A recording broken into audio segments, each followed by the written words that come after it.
What's up, guys? Welcome to the Back on Track podcast with me, Sam West. In every episode, I interview someone who's changed, recovered, or become successful after having faced real adversity in their lives. On today's episode is 3-time Paralympic gold medalist and 9-time world cycling champion, Cooke.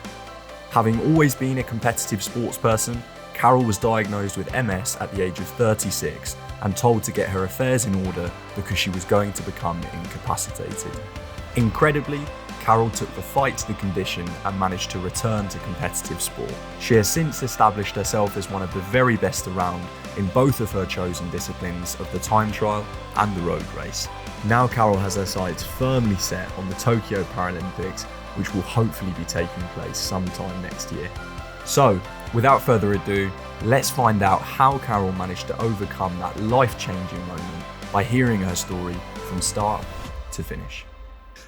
Carol, if we could sort of start by rewinding back to somewhere near the start of your competitive sporting career. Now, Canadian born, and you actually started out as a swimmer training for the 1980 Olympics. You were working towards them, is that right? Yeah, the 1980 games were always my goal.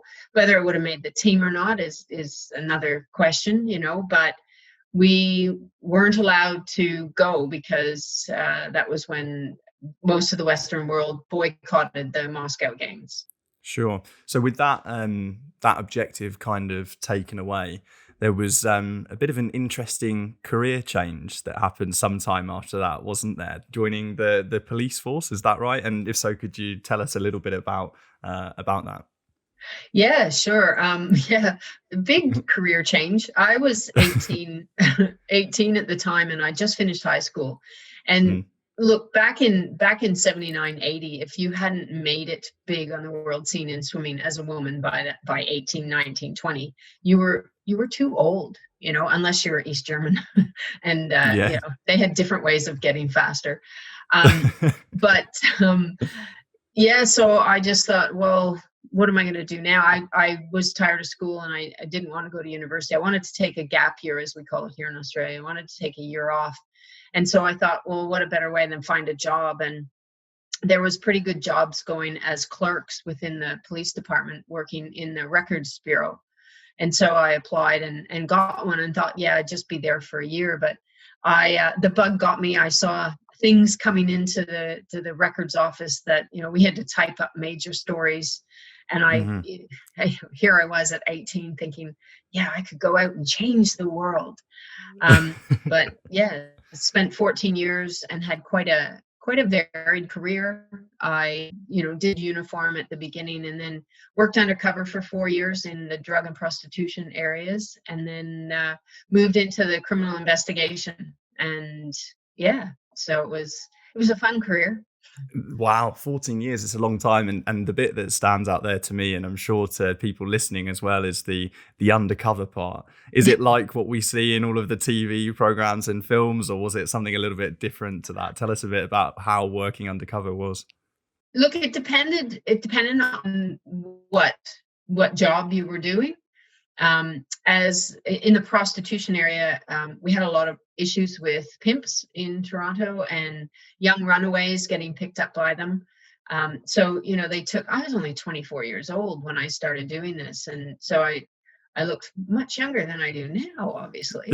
But, we would get real driver's licenses and real IDs, but in fake names. And we would set up hotel rooms, there'd be a couple of us girls and frequent the areas that the pimps were hanging out and pose as runaways. And wow. Amazing how they would coerce you and talk and smooth talk you into trying to come and work for them and do some, I know how you can get money and, you'd be able to support yourself, which is how these young women would get sucked into it. And so we had a few cases like that. The drug stuff, unless you were deep undercover, it was just, you went home at night to your own home. It wasn't like you had to live as somebody else for 24 hours a day. You'd be you and your partner. I mean, I remember spending 6 weeks in one real divey bar in Toronto because we had heard there was heaps of drugs being moved through there.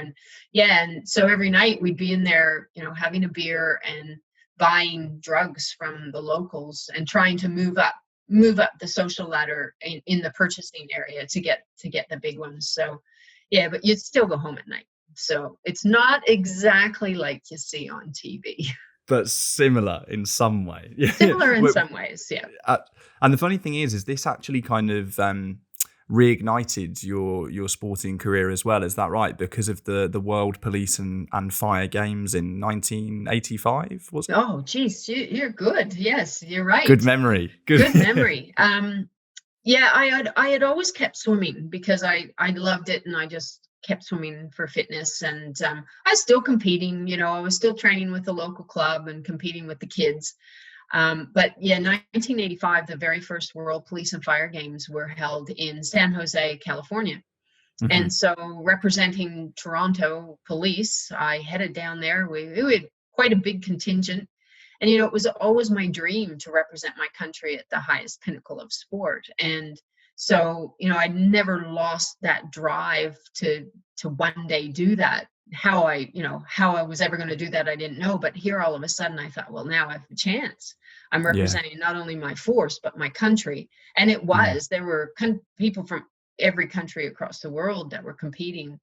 And had an absolute blast. And, that's every 2 years they were being held in different spots around the world. And mostly at the beginning, because that was the first, most of them were through the US and Canada, but they actually have had them here in Melbourne. They had them here in 1995. So it has moved around the world now, which is pretty cool. Okay.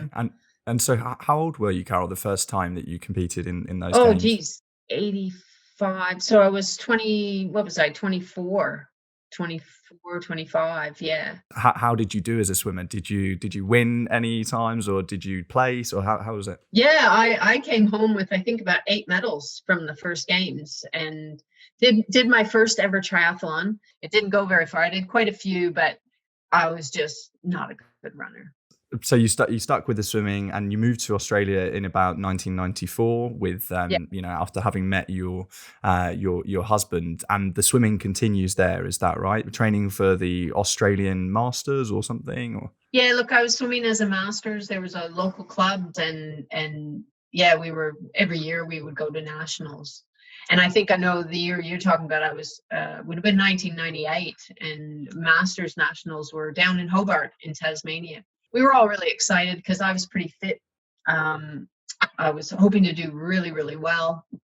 And I swam like a rock. It was terrible.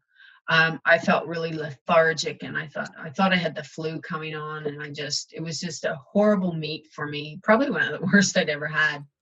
Really? And yeah, I got home and I spent days in bed because I'd wake up in the morning and I just couldn't get out of bed. And I thought, oh, I wish this would just blow over, and finally, I was really dizzy. My balance was off. So I went to my GP, and he thought I had an inner ear infection because I'd been swimming, and, and then my eyesight started to go. And I went just to a local optometrist, and I never used to like going to them, as she says here, sitting wearing glasses now. Because I always just thought they wanted to sell you a pair of glasses, right? Yeah. That was just me. Mm-hmm. And this young woman, she was amazing. She just graduated. She just started working. And I told her I had an inner ear infection, but that my eyesight was I felt like my eyes were shaking side to side.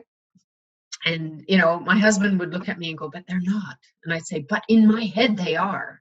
So it was like my balance was off, but my eyes are shaking this way. It was like being seasick all the time. Like I couldn't read, I couldn't watch TV, I couldn't drive. It was horrible. And so she did what she called a field vision test. And from what I understand, I failed it very, very badly and had something called optic neuritis. She didn't tell me that at the time. She told me that she thought the infection had spread from the inner ear to the optic nerve, and could I give her my doctor's name and phone number? So I did, not thinking anything of it. And because she had just finished her training, she had realized that optic neuritis is a precursor to multiple sclerosis. And so she called my doctor and she said, "Have you had her checked for MS yet?" And he went, "Oh, I didn't even think about that."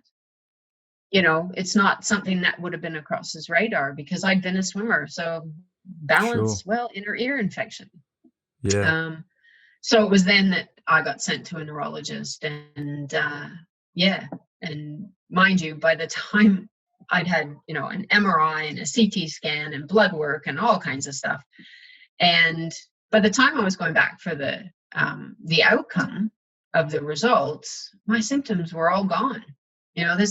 So this is from February. This is now April, and it was April 23rd. It's funny how we remember dates and times. It was Isn't April it? Yeah. 23rd, 1998, and my appointment was at 2:15 p.m.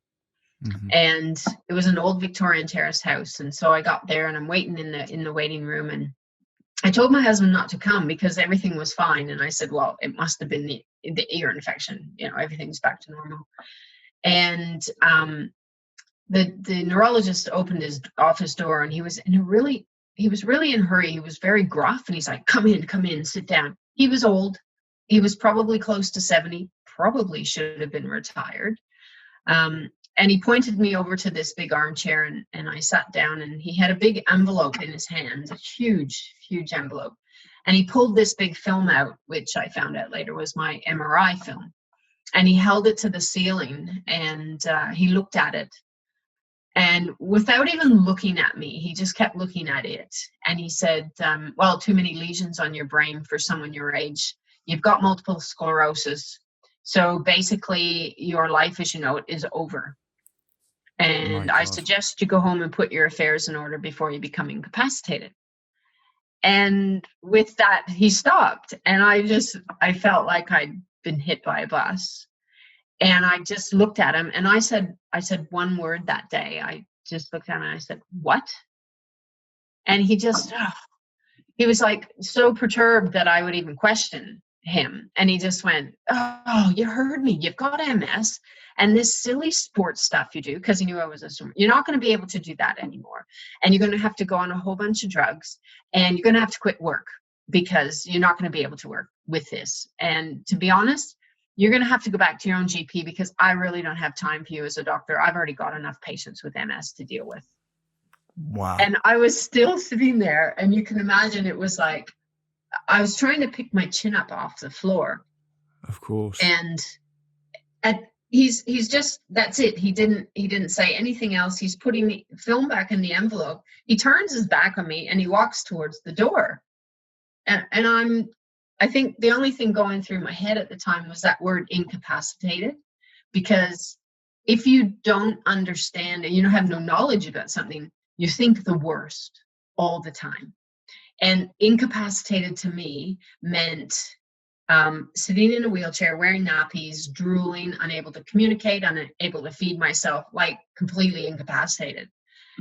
And he got to the door and he opened the door and he looked at me and he said, "Hurry up, I've got patients waiting." I just cannot believe the way in which he, conveyed that information to you. It's just the most horrendous way of telling someone. I can't imagine seeing a doctor and being shown sort of such little compassion and at least effort to tell you it in a nice way. Unfortunately, that happens quite a bit. Really? And I had heard, eventually over the years, I'd heard from other people who had seen the same guy, and he was just as brash with them as well, and it's just boom, cut and dried, cutthroat, boom, this is it, too bad, go away. I guess I'm really lucky in that I think I was born pig-headed and stubborn. At least my mom always tells me that. But I also learned from my parents to question things. Like, I was taught to be very independent and, sometimes don't take things at face value, to make sure that, at that moment, that wasn't going through my head, though. I think if I wasn't brought up the way I was, that unfortunately could have been the last day of my life, because of the type of person I was, it wasn't. But if I wasn't that type of person, if it had been somebody else who wasn't as confident and wasn't as self-assured and wanting to question things, God knows what I would have done. Because when you're told something like that by a so-called specialist who's like top of their game, I think it was my husband who kind of slapped some sense into me. Because my husband's 10 years older than me. So I kept thinking, we just bought a house. My career was, I'd gone from delivering parcels. I was working my way up management.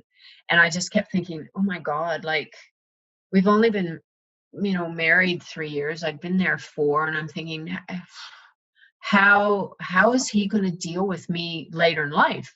And so when I was at home and I thought, no, I made decisions which you should never do in the midst of trauma, I've learned. Of course, yeah. I was going to give him the house. I was going to give him a divorce, and I was going to go home.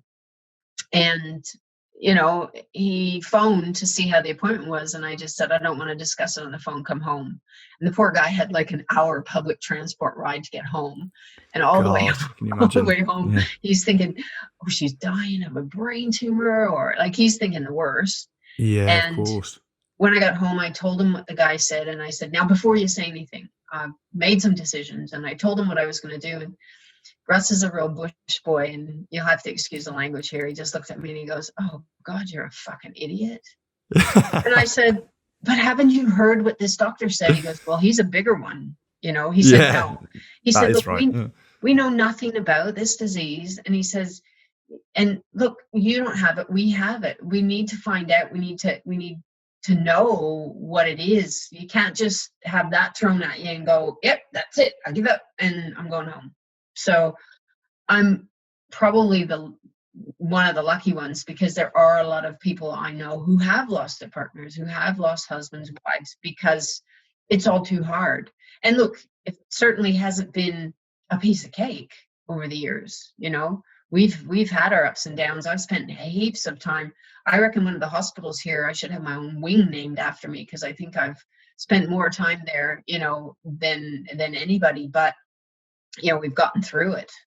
Carol, if you could just explain for someone who might not know what it is, if you could just explain multiple sclerosis and the effects it can have on you.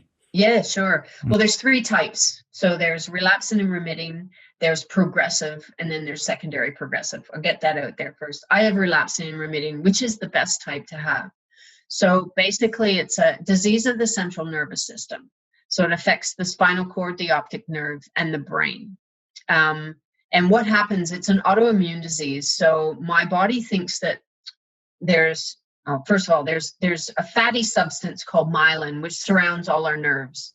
So it protects the nerve itself so that the messages can go through safely. So from my head to my feet to walk, that message can get through the nerve. What happens is my body thinks there's something wrong with that myelin, so it attacks it. So it causes what they call multiple scars, which is sclerosis is Greek for scars. So it causes these multiple breaks in the myelin, so that when the message gets to one of these breaks, it goes, oh, it's not safe to pass. It might either go very, very slowly through, or it might stop altogether. The good thing with relapsing and remitting MS is that the myelin builds itself back up. So it's like an inflammation. So once the inflammation dies down, the myelin builds itself back so that the messages get through. So you can go back, you can have an attack and you can go back to normal. Progressive means that myelin doesn't build back up. So there's, from the first onset of a symptom, it just gets progressively worse. And secondary progressive is usually a lot of people after 20 years of having MS will see some kind of progress in their disability. So any number of things can happen. It's your nervous system. So what it's quite does your unpredictable. nervous system do? It controls everything in your body. And no two people with MS are the same, because it attacks people in different ways. So it can be as severe as paralysis. It can be tingling in your extremities. So, like if you sit on your hand and it goes to sleep, or you cross your legs and your foot goes to sleep. Pins and needles, the pins and needles or the tingling. Yeah. I have that in my feet 24/7. So that's just, you get used to that.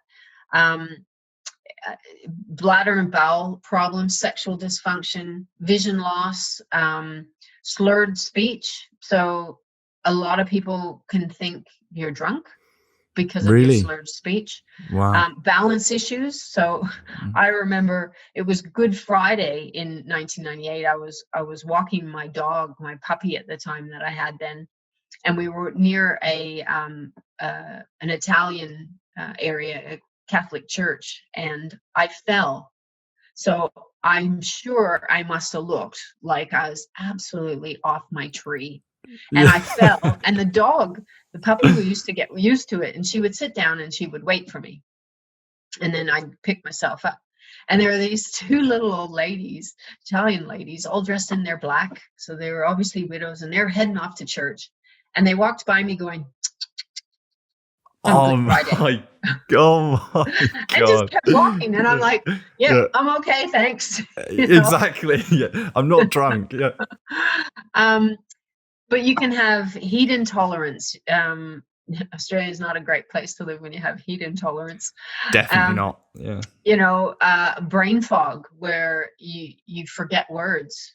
And that happens to me a lot. I blame it on the MS. It's probably age now, but so things like that. And probably one of the worst one is fatigue. So that was, one of my onset ones was trying to get out of bed after those national champs.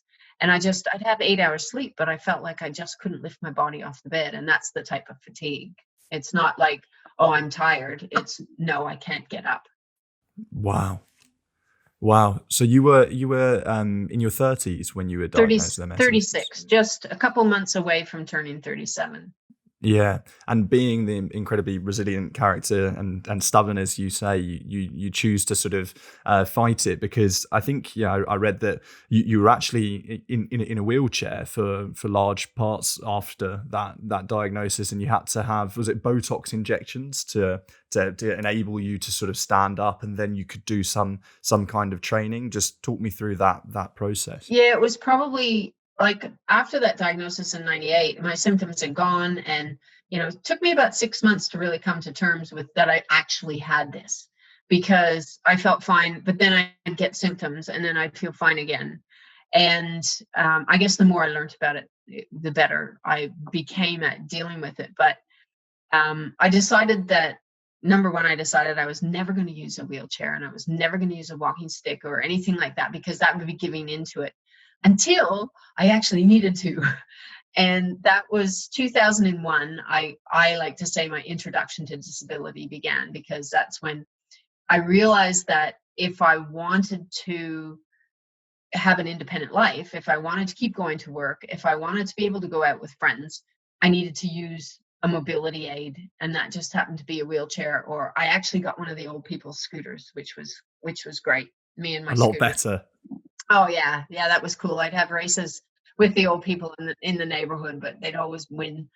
No, they had better ones. Yeah, more powerful. Oh, they're nuts. They're crazy. Really? Oh yeah. But so 2001, and then I think it was around 2002 when I had a rehab doctor by the name of John Olver, who is the world's expert in Botox, and he was using it for a lot of kids with cerebral palsy. To their hands would be so tight, and he'd get them to release the hands. And what the Botox does is they aim for a nerve, so it deadens the message from the nerve to the muscle, so that the muscle relaxes. Right. Similar to how it's used in a face, where you can't work those muscles because you had Botox in your face. But that allowed the physiotherapist to then retrain the muscle from the beginning. And so I had that, and then I did 6 months of really intensive physio, and then I had more injections again. And I thank John from the bottom of my heart, because it was so expensive, because it wasn't covered under anything, because it was being used for facelifts, and it was like $2,000 for 500 meals, and I was having 1,000 meals each time it was being injected. So he actually, and I said to him, I just can't afford that. And he was amazing. He actually used me as a teaching, I guess, as a guinea pig, teaching other doctors how to do it. But he did it for free because I was there so that he could teach others. So Fantastic. yeah, it was amazing. And I think that, once I was able to get out of the chair, the one thing I did do, I was still swimming when I was sitting in the chair, but I was then able to get into the water and do exercise in the water, like walking and, running on, because you can do stuff in water you can't do on land because of the buoyancy of it. And that just springboarded me into, getting my health back. And I just thought, I will always keep exercising no matter what. Wow, that's fantastic. And did you start competing again soon after that? Yeah, definitely. I was going great guns, and in 2005, the World Masters Games were being held in Canada, and I thought, oh, good excuse to go home for visit. But they were also having in swimming and athletics the first time ever para categories. Right. And so I went and got, because I still had some residual problems with the one side of my body, even though the Botox, I was still up and walking and stuff, and that was fine, but I still have balance issues and 1 weak leg. And so I got classified as an S10 swimmer, and I went to Canada to compete and did really well. I think I won 6 gold and 2 silver. Came back to Australia, and of course master swimming starts at the age of 25, and the Paralympic committee here in Australia had heard that this girl had gone as a para swimmer and won all these medals, so sent me an email asking me to come to a talent search day, thinking I was only like 25 and I was 45. And so I emailed the guy back, and I said, oh, I don't know if you know how old I am. And he says, oh, it doesn't matter. Come anyway. And so I think I was 24 years older than the oldest person there that day, doing this talent search testing.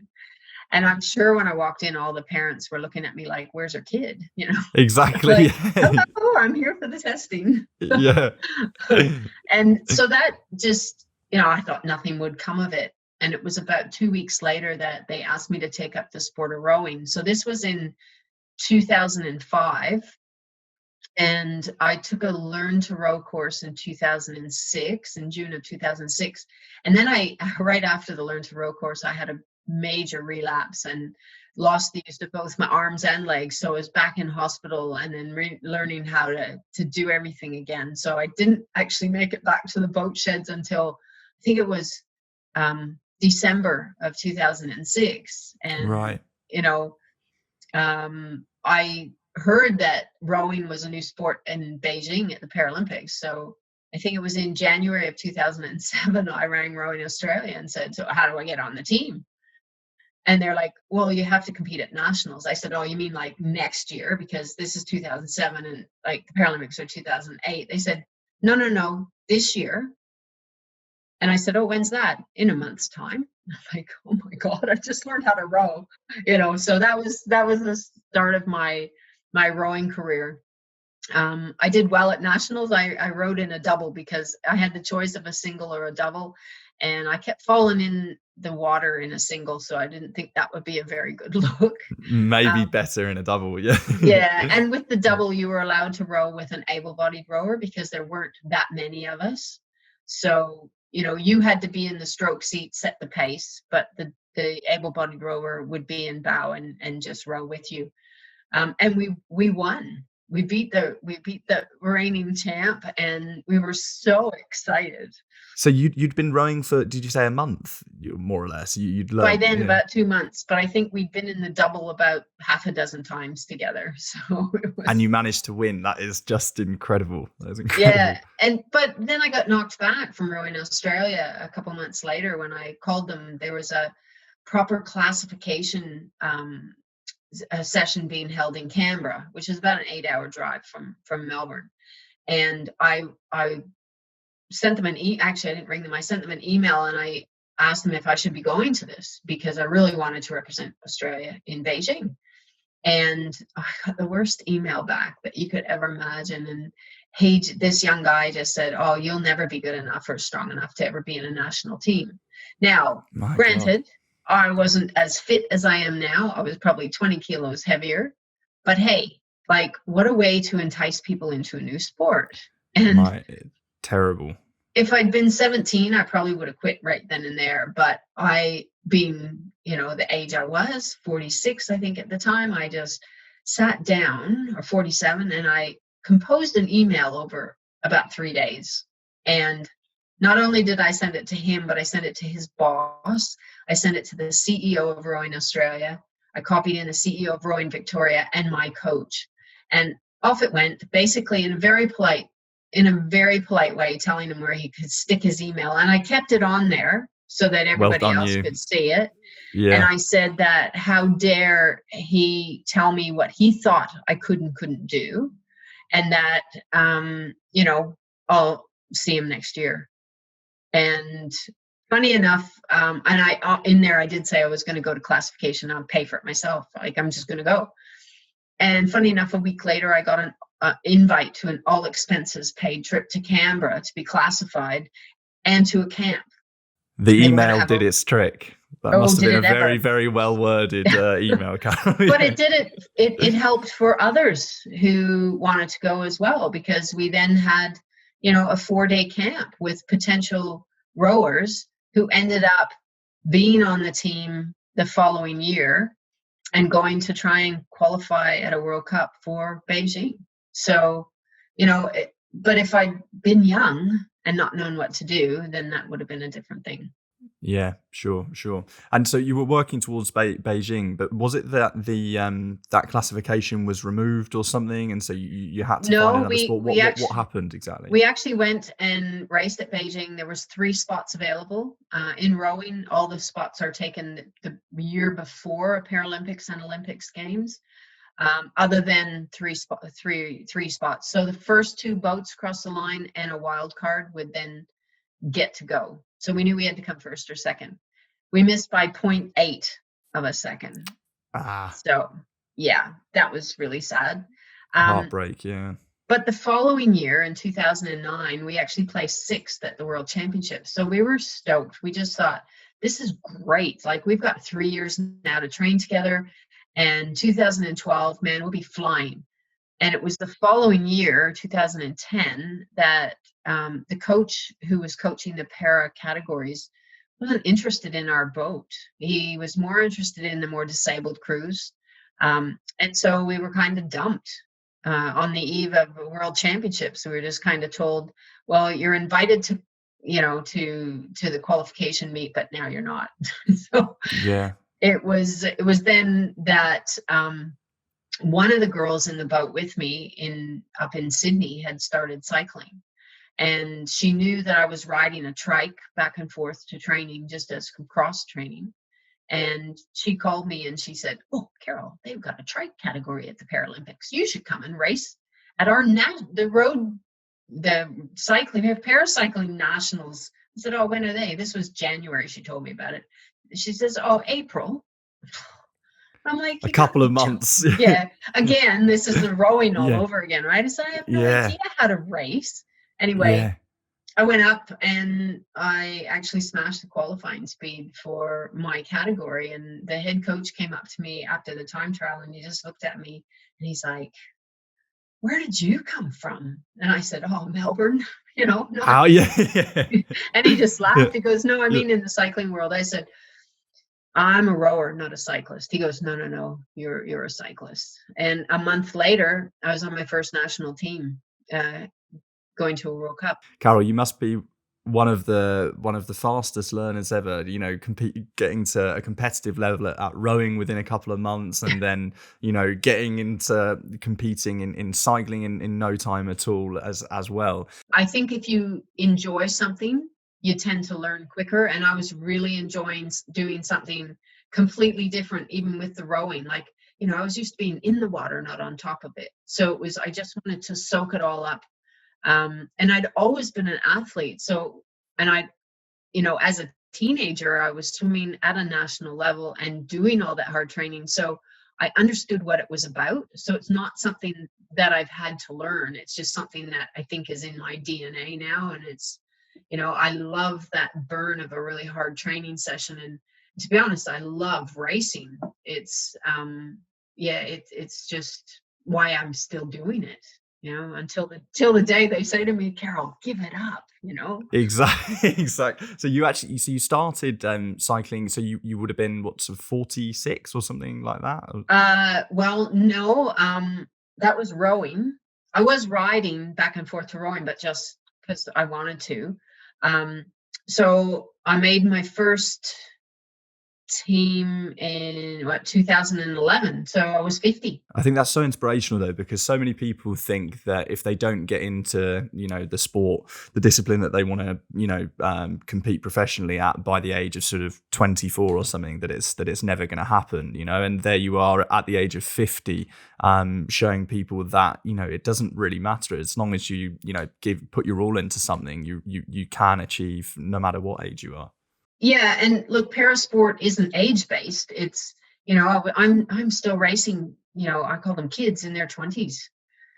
I have a stepdaughter and stepson who are in their 40s. So, I've got grandchildren, so I'm still racing. I'm not racing in a master's category of para. It's all open age. And it's amazing to see some of the athletes who are still competing across all kinds of sports. We had Libby Cosmolis here at her last games was 70. I think Libby was 75 in Rio. And she's a shooter, but she'd also done swimming and athletics. So she had changed sports as she got older and found herself in shooting.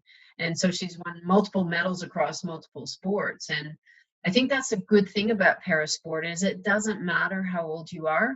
And look, it's about any sport. There's so many masters competitions around the world and world masters games for world masters cycling is so fast. It's incredible, track and road. So it doesn't matter what age you are. I think if you want to try something and give it a go, it depends on how much you want to put into that as to how far you want to go with it. Yeah, absolutely. And so in your cycling career, Karen, you're probably more than likely going to have to correct me here, but it's 3 Paralympic gold medals and also 9-time world champion. Is that correct? I don't have to correct you. You're right. Yes. So London 2012 was your first Paralympic Games, right? And you came away with the gold medal there. I did. I had to race the men because we didn't have enough women. So I had to race the men in both the time trial and the road race. In the time trial, they factored it, so almost like a handicap. I think the men were at 100% of their time, and we were at 86. I think it was 86.6%, something like that. Pardon me. And I had no idea really what time I would have to do to beat them. I just knew that I had to go out and give it my all. And funny enough, I beat them with the factoring in place. I actually got them. Incredible. In the road race, I ended up 7th overall, which I was pretty proud of. First woman across the line, but 7th overall.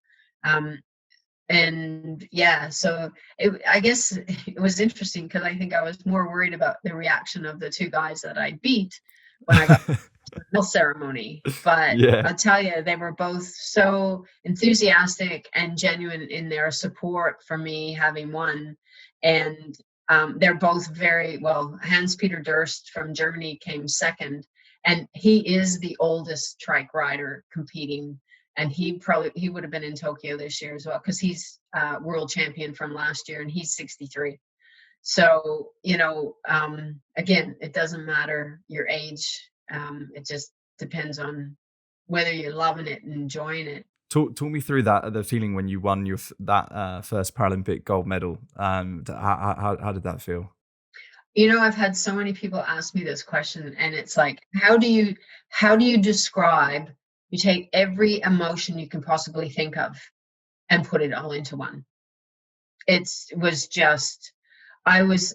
funny because I was sitting on a stationary bike cooling down after my race, because there were still people out on the course. Hans Peter and David Stone, the two that came second and third, were still out on the course, because at the time trial, as you know, you go off one at a time. And our media lady, Jenny Shear, was looking at her phone because we couldn't hear the loudspeaker. We were at Brands Hatch.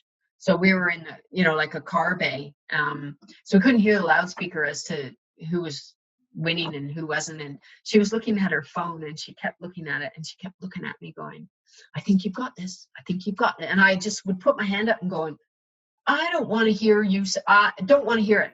I want to hear it from I want the real, to say, yes, she got it. Of course. Yeah. And so she just shook her head and just shut up. And it was about 5 minutes later, the British head coach came into our bay, and he walked straight up to me. I'm still riding, having a chat with everybody. And he stuck his hand out, and I looked at him, and I took his hand, and he goes, congratulations. And I said, for what?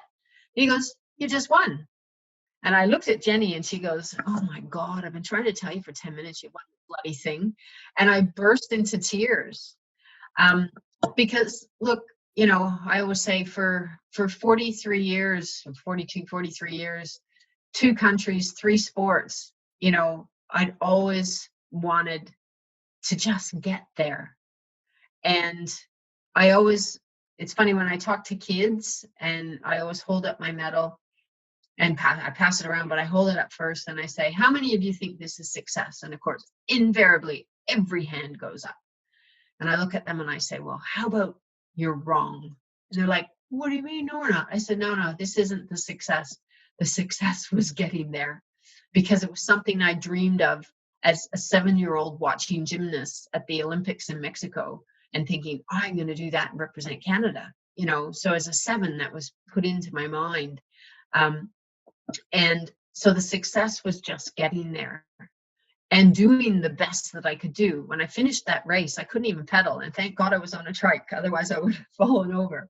But our physio just wheeled me back into our bay. Like, I didn't even pedal. I couldn't. I had nothing left. So to me, the success was giving it everything that I could possibly give, being as fit and as well prepared as I could possibly be on the day, and getting there. And the icing on the cake, as I say to them, cake is never good without icing. So the icing on the cake was to come away with a medal, because I could have come dead last that day and I would have still given it my all. And it would just mean that there were people on the day who were better than me. Yeah, of course. That's incredible. And I can imagine it must have been so emotional to, after so many years, and to also have had your, MS diagnosis in between, to finally realize that dream, and not only realize the dream of going, but actually winning the gold medal. It just, I can imagine that was just euphoria.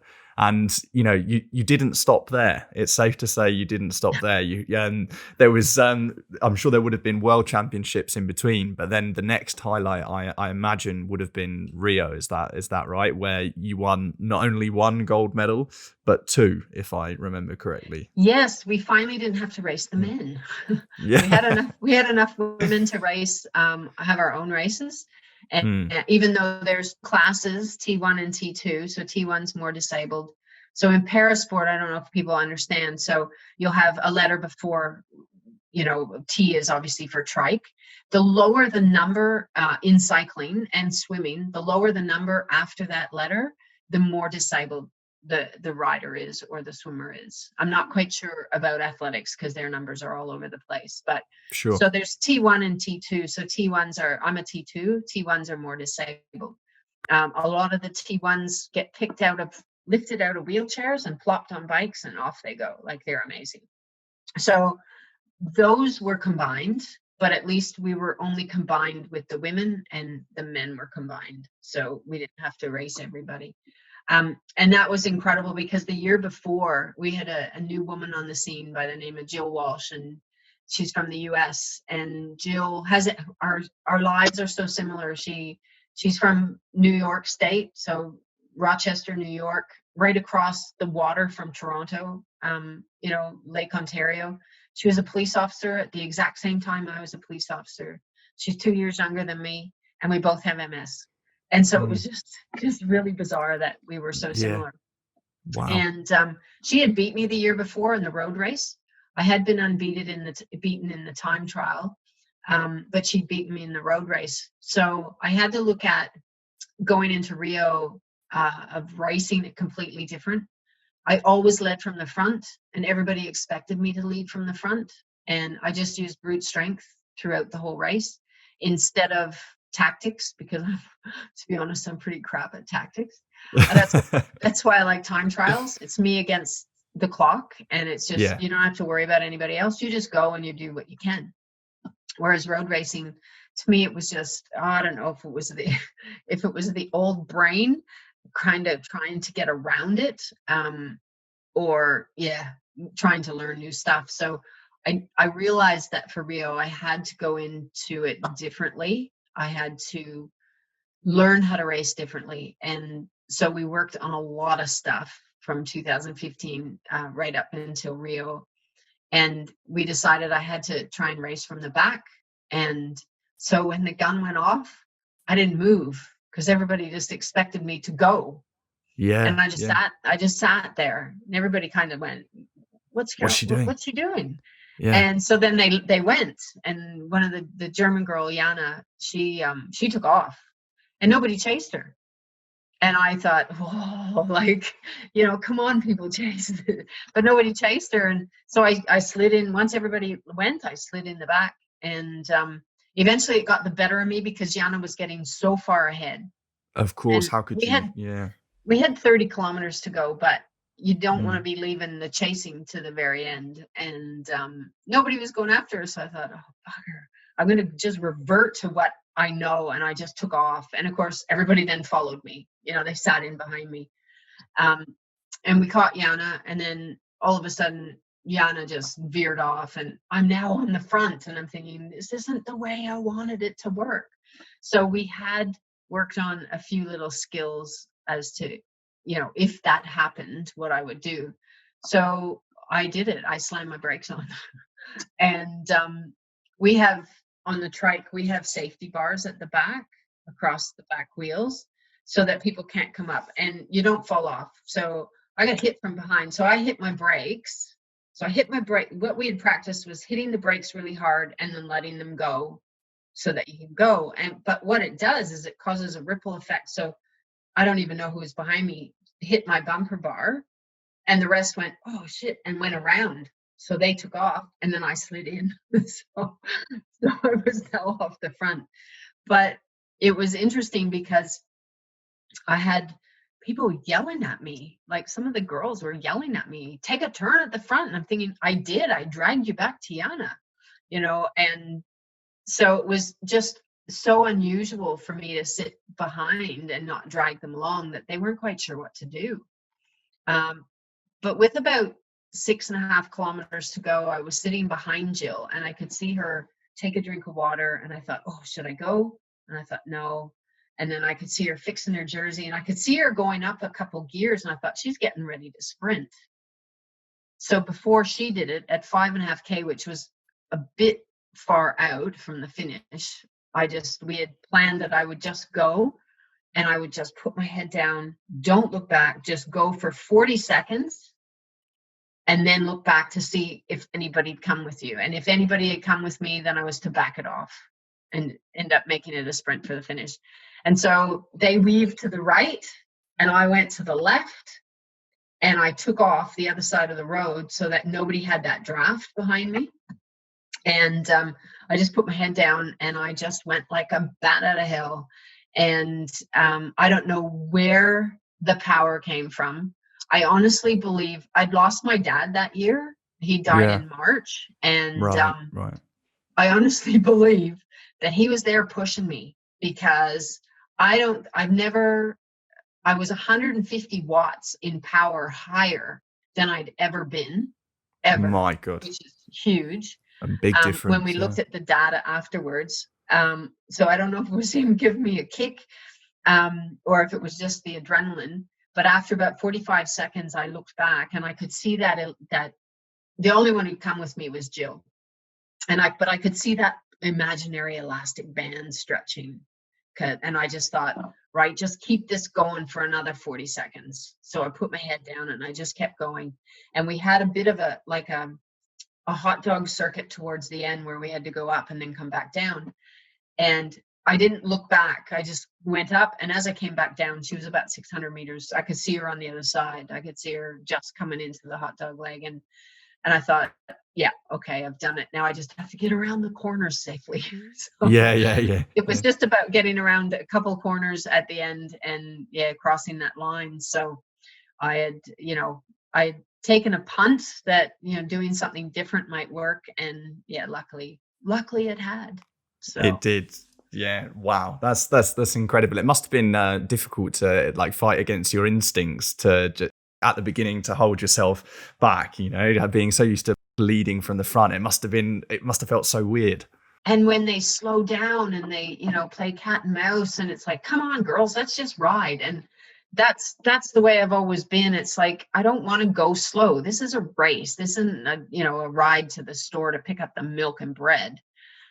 This is a race. And so it was, it was interesting times to just sit back.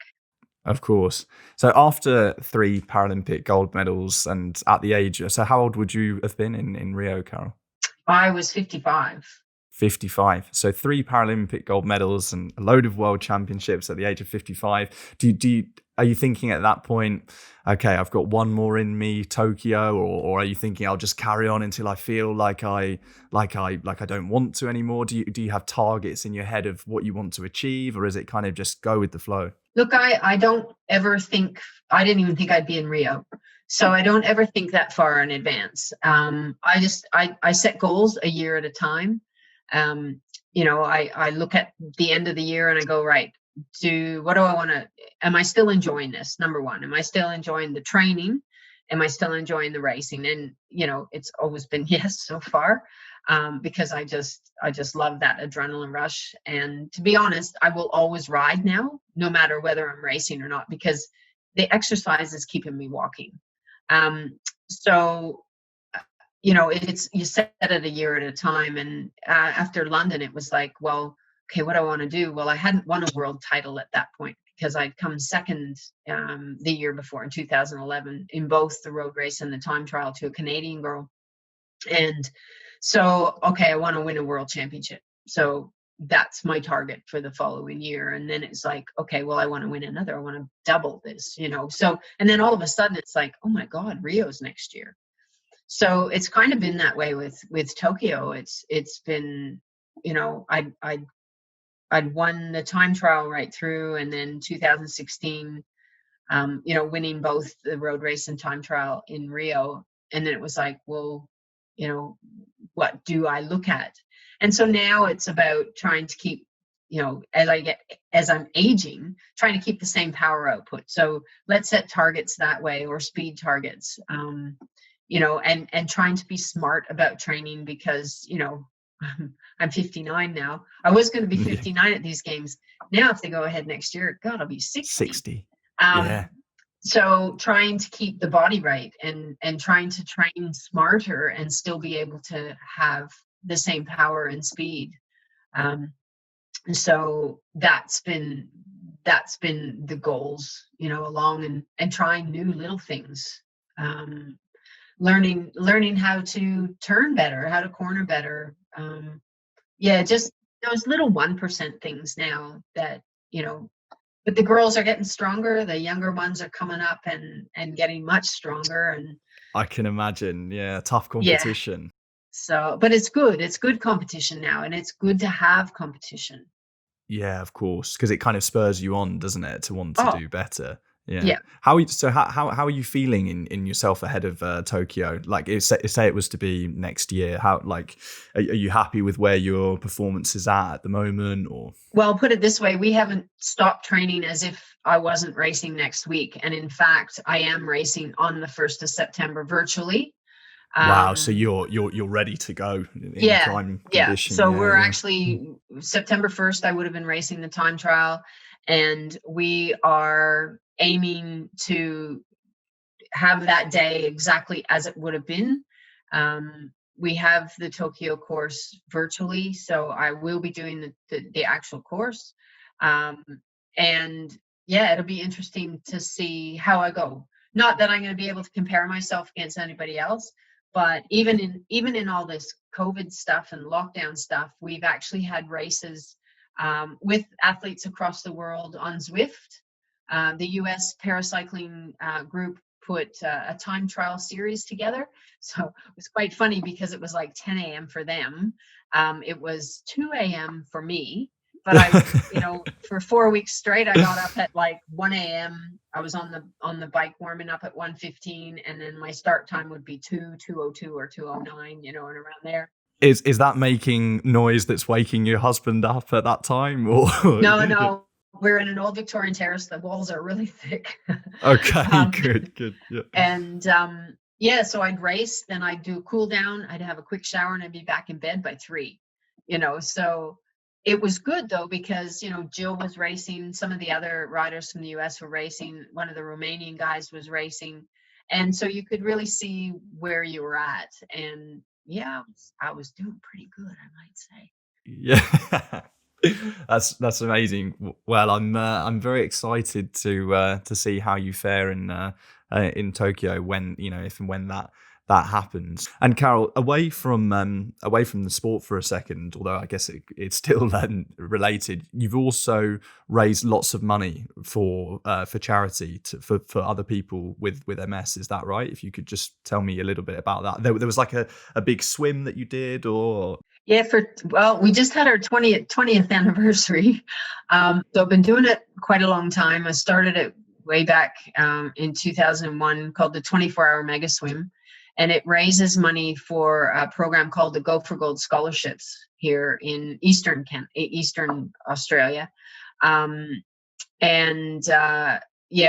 handed out, there's scholarships to give people living with MS the chance to follow a dream. And in fact, I was the recipient of one of those scholarships in 2005 to go to the World Masters Games, even though I'd been running the event. It's spread from one event to 17 we have a year, but so far we've raised just over $11 million in the 20 years. Well, what an incredible achievement. Not only have you achieved an unbelievable amount in the sporting arena, but also having played a part in raising that amount of money is just incredible. And I imagine very fulfilling it must make you feel great to have done that. I'm so appreciative of all the people who take part in the swims. I fill up and the pools, most of the pools are donated. Yes, I started it, and yes, I've been the driving force, but it's all those people who take part, who do the fundraising. It's the pool owners and the city councils that donate all the time to us to use it. Because if we had to rent them, there's just no way we'd be profitable. So it's so enriching to see that people get involved and just love doing it. Absolutely. That's fantastic. And Carol, as a way of finishing off today, I'm conscious that I'm taking away all of your evening here. I'd like to finish the podcast with each guest just giving listeners a couple of bits of advice that might help them if they find themselves going through a bit of adversity, whether, like in your case, that was a diagnosis or anything else really. What would be some of the things that you could share that, that helped you get through the difficult moments in your life? I think number one is that when you hear something adverse, like a diagnosis of some sort, take a deep breath. Take a deep breath. Like I said, before you make any decisions, make sure you have the knowledge, make sure you know what is coming. Find out, get a second opinion if you have to, and that's, you just have to take a deep breath. I tell everybody that when I'm out doing speaking gigs, you have to believe in yourself. That's a really big thing, belief in yourself. And I have one line that I use all the time: dare to face your fears and believe in yourself, and you can accomplish anything. And I mean, wow.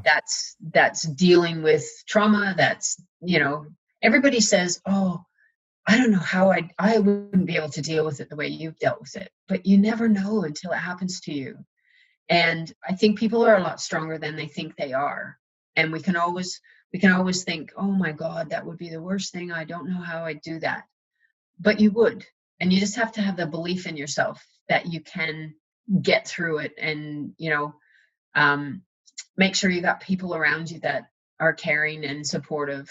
And if they're not, and if they're negative, get rid of them. I hate to say it. I think the one thing I learned was that if you don't have, proximity is power. So, the people around you are going to be what you want to be. So if they're positive, you'll be positive. If you've got negative people around you in life, sorry, but get rid of them. You don't need that in life. You need to be positive, and you need to stay strong and believe in yourself. Absolutely. Carol, you are an absolute inspiration, having overcome all of that to become, a 9-time world champion, 3-time Paralympic gold medalist. And I certainly wouldn't bet against you adding a few more to that tally. So it's been an absolute privilege to have you on the podcast. And thank you very much. Well, thanks for having me, Sam. And it's great to speak to you. That's it for today's episode, guys. If you liked it, give it a thumbs up. And if you want to see more, make sure you subscribe. And above all, thanks a lot for watching. If you've got a story that you'd like to share on the podcast, get in touch, give me a shout. I'd love to hear from you at info@backontrackpodcast.com.